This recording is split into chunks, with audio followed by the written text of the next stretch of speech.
YouTube, how the hell are ya? I'm Tyler Wells, and it's Pride Month, so I thought I'd sit down and tell my coming out story. What better time, right, than Pride Month? So let's get started.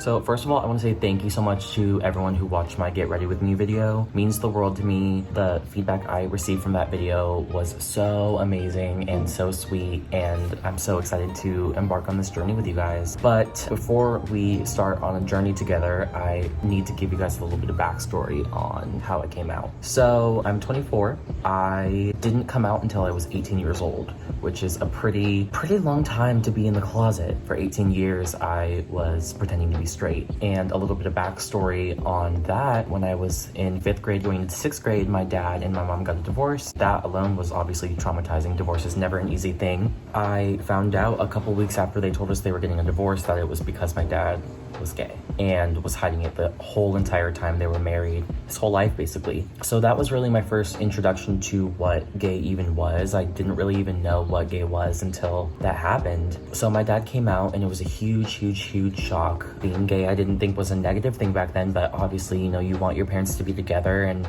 it's confusing seeing your mom and dad kissing and thinking they love each other, and having it go from that to all of a sudden, no, not only am I not into your mom, I'm not into women. It caused a huge internal conflict within myself and my identity. My dad coming out at an early age where I didn't know about myself made me suppress any feeling I felt within myself. I remember as early as 12, 13, watching gay porn on, I don't need to say what device I watched gay porn on. I did not want to follow in my dad's footsteps, even though there's nothing wrong with it at all. There's nothing wrong with it. I think maybe I saw the shame or the hurt that the divorce itself brought upon the family. Obviously, I'm sure my mom was hurt by it, and I know she was hurt by it, but it was never about not accepting that he was gay. It was just, it broke up the family like divorce does. All throughout high school, I pretended to be straight. I pretended to have girlfriends. I pretended to like girls. Yet at the same time, I got bullied a lot in high school. I lived a hidden life back then. Like, I used to listen to Britney Spears and all my pop music that I've always loved since I was a little boy,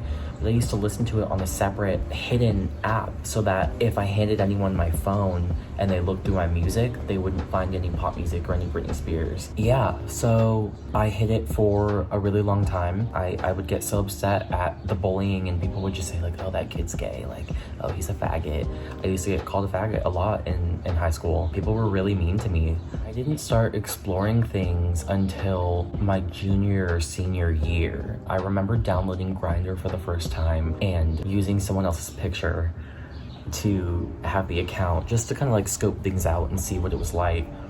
And I remember my first couple of times talking to guys, and I would get that butterfly feeling that I wouldn't feel with girls. So come senior year of high school, I started to kind of like explore things more. It wasn't until mid to the end of senior year where I started to realize I wasn't going to stay in my hometown. I planned on moving to Santa Barbara for college. Once I realized I had an opportunity to start a new life, I realized I didn't owe anything to anyone in my hometown. I went to senior prom with a girl I really liked named Raina. I liked Raina for years. I wanted her to want me. One thing I still kind of smile at to this day is I asked her to senior prom, and all the guys in my class wanted her. All the guys wanted to go to prom with her. She was beautiful. She is beautiful. She still is. All the guys wanted to go to prom with her, and I asked her, and she went with me.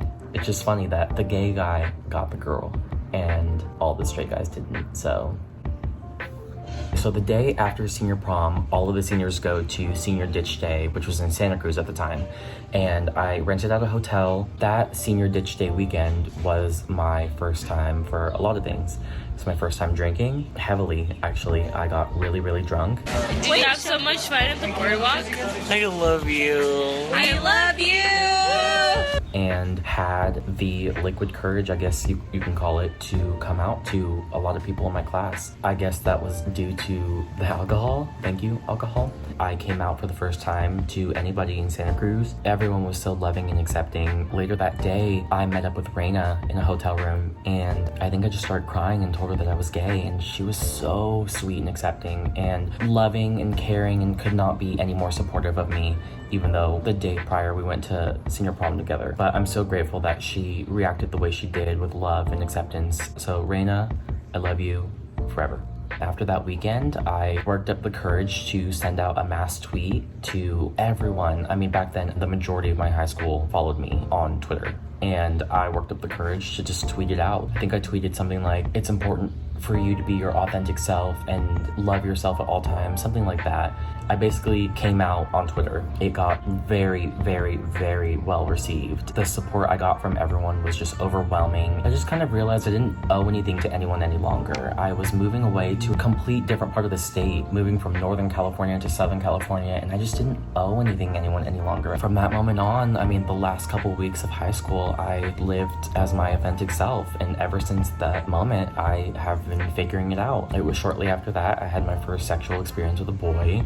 My first time having a sexual encounter with a boy was my first time ever even kissing a boy. So this is 2015. It just so happened that I came out around the time that gay marriage was legalized. That next month, June of 2015, I went to SF Pride, and what a year that was. That was the best Pride I have ever been to. So much love. It was crazy. I mean, the city was truly on fire that day, and it was amazing. And I just realized how amazing this community is and how strong we are, and especially when we all come together, it's beautiful. And then I moved to Santa Barbara in August of 2015, and ever since then, I've just been myself and been figuring out myself every single day. It's a daily process, and 6 years later, I'm still figuring it out, but I've learned a lot about myself. If there's anything that I could tell someone who is dealing with their sexuality or is in the closet, fuck what other people think. Fuck what other people think. It's so important to just be yourself. Obviously, that's way easier said than done,